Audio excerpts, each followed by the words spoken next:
अगर आप आईपीओज में पैसा लगा लगा के थक चुके हो लेकिन आपको कहीं पर भी प्रॉफिट नहीं हो रहा है, तो इसका रीजन ये है कि आप आईपीओ अलॉटमेंट की या आईपीओ में एप्लीकेशन करने की जो स्मार्ट स्ट्रेटेजी है उसको फॉलो नहीं कर रहे हो। तो आज की वीडियो में मैं आपको 5 पॉइंट्स बताऊंगा जिनको देख करके अगर आप आईपीओ में इन्वेस्टमेंट्स करेंगे तो आपके प्रॉफिट होने के चांसेस बढ़ जाएंगे।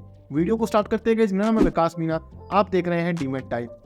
गाइस, सबसे पहले इन 5 पॉइंट्स के बारे में बात करने से भी पहले आपको ये जानना जरूरी है कि स्मार्ट स्ट्रेटजी एक्चुअली है क्या और हमें इसकी जरूरत ही क्यों पड़ रही है। तो इसके लिए मैं आपको लैपटॉप पर लेकर के चलूंगा और मैं आपको कुछ फैक्ट्स बताऊंगा, लेकिन उससे पहले यहाँ पर पीटर लिंच की एक बहुत ही इंपॉर्टेंट कहावत है जिसके बारे में मुझे आपको यहाँ पर बताना जरूरी है, क्योंकि आईपीओ की इस स्ट्रेटजी से काफी ज्यादा रेलेवेंट है पीटर लिंच की वो बात। तो एक बार पीटर लिंच से ये पूछा गया था कि अगर मार्केट में कोई ऐसा शेयर है जिसमें आप कभी भी इन्वेस्ट नहीं करना चाहेंगे, तो उन्होंने बताया कि ऐसा वो शेयर होगा जो बहुत ज्यादा हॉट होगा, बहुत ज्यादा गर्म होगा। अब इसके बाद भी इनसे पूछा गया कि ऐसे तो बहुत सारे शेयर होते हैं जो गर्म होते हैं, लेकिन अगर आप उनमें से भी कोई एक ऐसा शेयर ढूंढ करके बताना चाहे जिसमें आप कभी भी इन्वेस्टमेंट के बारे में सोचोगे ही नहीं, तो उन्होंने बताया कि गर्म में भी जो गर्मा गर्म शेयर होगा उसमें मैं कभी भी इन्वेस्टमेंट नहीं करूंगा। अभी गर्म और गर्मा गर्म की क्या खिचड़ी है, ये एक बार बात करते हैं। तो देखिए, पीटर लिंच ने अपनी book one upon the wall street के अंदर ये साफ साफ उन्होंने मेंशन किया है कि hottest stock of the hottest industry के अंदर वो कभी भी इन्वेस्टमेंट नहीं करेंगे और हमेशा इस तरीके के शेयर्स को वो अवॉइड करते हैं। ये उनकी स्ट्रेटजी का पार्ट है। यानी कि अगर कोई सेक्टर बहुत ज्यादा चर्चा में है, किसी सेक्टर के बारे में बहुत ज्यादा बात हो रही है, बहुत हॉट है वो सेक्टर, तो उस सेक्टर को हमेशा अवॉइड करते हैं। इसी तरीके से जो शेयर, जिस स्टॉक के बारे में मार्केट में बहुत ज्यादा चर्चा हो रही है, हर कोई उसके बारे में बात कर रहा है, हर कोई उसमें इन्वेस्टमेंट का प्लान कर रहा है, इस तरीके के स्टॉक्स में भी वो कभी इन्वेस्टमेंट नहीं करते हैं। और अगर ये दोनों का कॉम्बिनेशन किसी स्टॉक में आपको मिल जाए तो वो होता है hottest stock of the hottest industry, यानी कि हॉटेस्ट सेक्टर के अंदर हॉटेस्ट स्टॉक। तो इस तरीके के शेयर में पीटर लिंच कभी भी इन्वेस्टमेंट नहीं करते।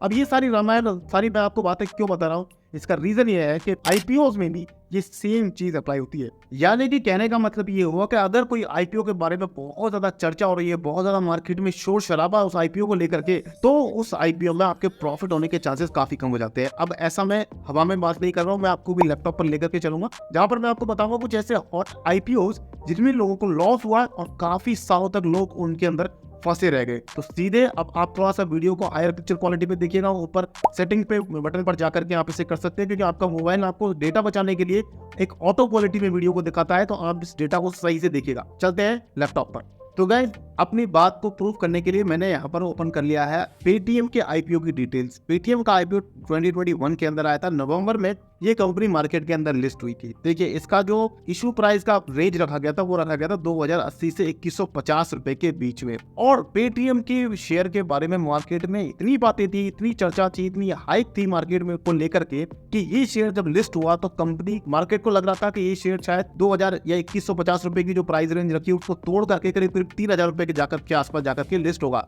लेकिन ऐसा नहीं हुआ। इसका उल्टा कंपनी जो लिस्ट हुई वो लिस्ट हुई 1650 रुपए के आसपास, करीब 1650 रुपए के आसपास लिस्ट हुई। यानी कि लिस्टिंग के दिन ही यहाँ पर करीब 40-55% लोगों को, यहाँ पर 40% 45% का लॉस हो गया लोगों को। अब यहाँ पर एक और चीज जो मैंने आपको यहाँ पर बताना भूल गया, एक इंपॉर्टेंट बात ये भी आती है कि जिन आईपीओ में प्रॉफिट होना होता है वो आईपीओ तो आपको अलॉट नहीं होता, और जो आईपीओ में आपको लॉस होना होता है वही आईपीओ आपको अलॉट होता है। तो ये भी एक लॉटरी सिस्टम जो है आईपीओ में बड़ा ही अनलकी और बड़ा ही अनफॉर्चुनेट सा सिस्टम है। बात करते हैं फिलहाल पेटीएम के बारे में, तो मैंने बताया 2150 रुपए पर कंपनी लिस्ट होनी थी, लेकिन लॉस में एक कंपनी लिस्ट हुई।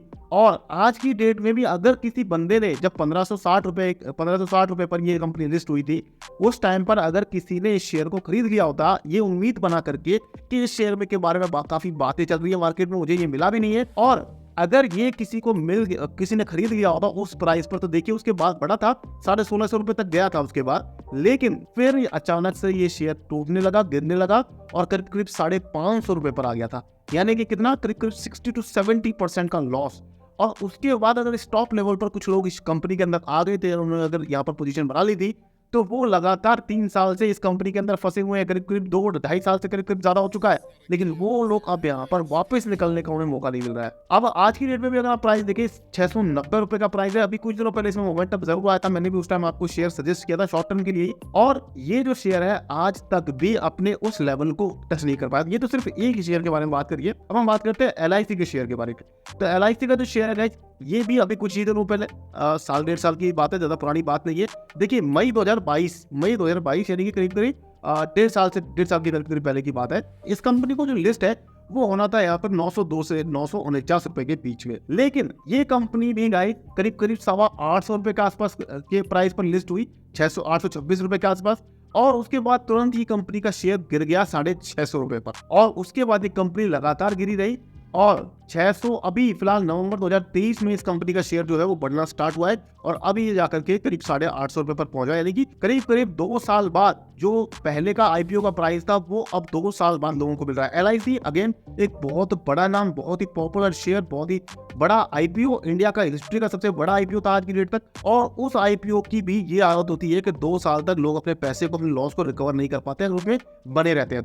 तो इतना बड़ा लॉस आपको IPOs में इसलिए हो जाता है गाइस, क्योंकि यहाँ पर हम IPO से बहुत ज्यादा ओवर एक्सपेक्टेशंस बना लेते हैं, और हम ये सोचते हैं कि हर IPO में हमें इस तरीके का प्रॉफिट होता ही चला जाएगा, लेकिन एक्चुअली आपको हर IPO में इस तरीके का प्रॉफिट नहीं होता है। मैं ये नहीं कह रहा हूँ कि हर IPO में आपको इस तरीके का लॉस ही होगा, लेकिन अगर आप सोच समझ करके, ढूंढ करके, अच्छे से रिसर्च करके, ना कि किसी के बारे में सुनी सुनाई बातों पर भरोसा करके, अगर आप खुद से रिसर्च करके IPOs खरीदेंगे, IPOs में इन्वेस्टमेंट करेंगे, तो जरूर आपको यहाँ पर IPO में प्रॉफिट होने के चांसेस बढ़ेंगे। अब इसीलिए मैं आपको आज स्मार्ट स्ट्रेटेजी भी बता रहा हूँ, जहाँ पर मैं पांच आपको पॉइंट्स बताऊंगा, जिन 5 पॉइंट्स को, और ये 5 पॉइंट्स आपको देखने कहां से, ये भी मैं आपको अभी वीडियो के अगले पार्ट में बताने वाला हूँ, बने रहिए लगातार।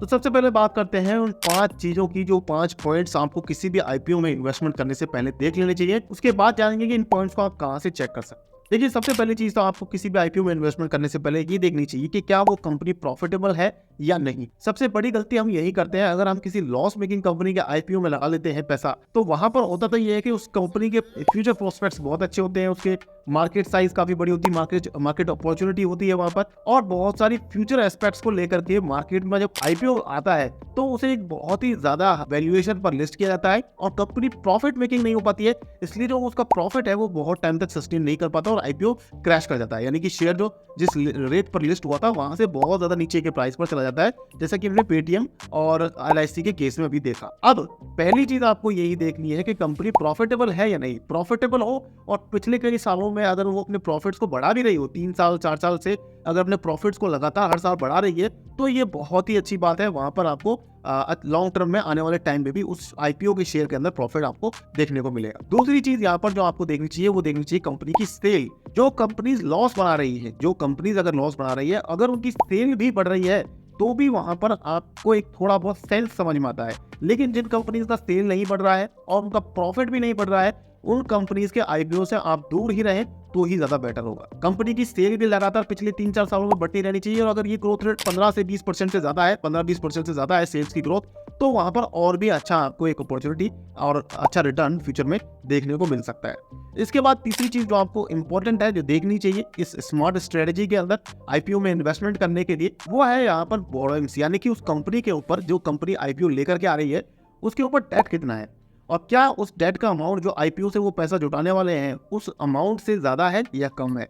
अगर IPO से पैसा जुटाने के बाद भी कंपनी अपने डेट को फुलफिल नहीं कर पाती है, हो सकता है उनका कोई दूसरा पर्पस हो IPO का, लेकिन अगर कंपनी के ऊपर बहुत ज्यादा डेट लंबे टाइम तक बना रहता है, तो कंपनी को फ्यूचर में चल के उसकी वजह से नुकसान झेलना पड़ेगा, और आगे चलकर उनको बोरिंग भी नहीं मिलेगी, और उनकी वर्किंग कैपिटल के लिए जो फंड्स की रिक्वायरमेंट है उनको वो फुलफिल नहीं कर पाएंगे, या दूसरी जो भी रिक्वायरमेंट्स है पैसे के लिए उसको वो फुलफिल नहीं कर पाते हैं, जिसकी वजह से कंपनी को आगे चल के जो है वो प्रॉफिट और उनका जो रिटर्न जो आपको बनना चाहिए वो उतना नहीं बन पाता है। तो तीसरी चीज यहाँ पर हो जाती है बोरोइंग्स, यानी कि डेट जो है कंपनी के ऊपर कम होना चाहिए। इसके बाद यहाँ पर चौथी चीज आती है वैल्यूएशन, यानी कि कंपनी की, जिस कंपनी का IPO के अंदर आप इन्वेस्टमेंट कर रहे हैं, तो वो IPO की वैल्यूएशन 100 के PE रेशियो से भी ज्यादा है, तो आप ये मान लीजिए कि वहां पर वो जो जो प्रॉफिट है, जो आईपीओ की लिस्टिंग के टाइम पर प्रॉफिट हुआ है, वो प्रॉफिट बहुत ज़्यादा दिनों तक वहाँ पर सस्टेन नहीं करने वाला है, क्योंकि बहुत ज़्यादा हाई पी रेशो वाली कंपनी जो है, आज नहीं तो कल उनके शेयर प्राइस जो है गिरती ही है और उनके पी रेशोज में करेक्शन आता ही आता है। तो इस वजह से बहुत ज़्यादा हाई पी रेशो पर अगर कोई आईपीओ आपको मिल रहा है, कोई आईपीओ मार्केट में आया है, आप उसमें थोड़ा सा केयरफुल हो जाइए। वहाँ पर देखिए क्या उसमें ग्रोथ रेट भी उस लेवल की है और क्या फ्यूचर में भी आने वाले 2-3 सालों तक वहाँ पर उतनी ही ग्रोथ रेट रहने वाली है। तब तो सेंस बनता है उस हाई वैल्यूएशन का। और अगर ऐसा नहीं है तो समझ जाइए कि ये कोई ट्रैप है और 2-3 महीने के अंदर या शायद 2-3 दिन के अंदर भी या 2-3 हफ्ते के अंदर जो वहां पर लिस्टिंग गेन हुआ है वो बिल्कुल सफाचट हो जाएगा। और उसके बाद हो सकता है कि आपका पैसा भी उस आईपीओ के साथ जो है वो खत्म हो जाए और आप उसमें लंबे टाइम तक, जैसा कि अभी आईपीओ, जैसे मैंने आपको पेटीएम और एलआईसी का आईपीओ में भी दिखाया, लंबे टाइम तक आप उस आईपीओ के अंदर फंसे भी रह सकते हैं। इसके बाद चौथी चीज जो आपको आईपीओ के अंदर देखनी चाहिए वो है मार्केट कैप। कंपनी की सारे शेयर्स की टोटल वैल्यू मिलाकर के उस कंपनी की मार्केट के अंदर क्या वैल्यू बनेगी, मार्केट कैप क्या बनेगी उस कंपनी की, ये भी आपको देखना जरूरी है। अगर कंपनी की मार्केट कैप जो है 50 करोड़ 100 करोड़ या उससे कम है तो वहां पर बहुत ज्यादा रिस्क जो है वो बढ़ जाता है। इसलिए मैं आपको सजेस्ट करूंगा कि 500 करोड़ की, 600 करोड़ या 1000 करोड़ से ज्यादा की साइज की जो कंपनीज है, आप उन्हीं में प्लीज इन्वेस्टमेंट के बारे में सोचें। बहुत ज्यादा छोटी जो कंपनीज है उनमें कभी भी कुछ भी हो सकता है और उनके बारे में न्यूज भी हमें मार्केट में उतनी ज्यादा अवेलेबल नहीं होती है।